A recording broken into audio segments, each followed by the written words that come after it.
So, lagyan natin ng turmeric. Ayan.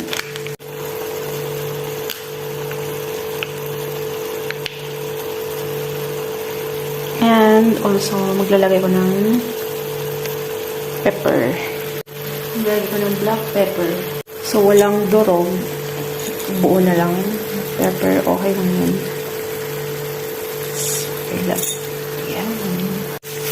And of course, the favorite ko ang manghang. So, maglalagay din cayenne pepper. Ayun.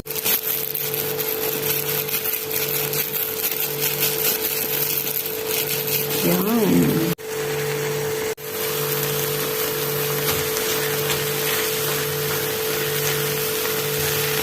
Lagyan natin ng tubig kasi super dry na.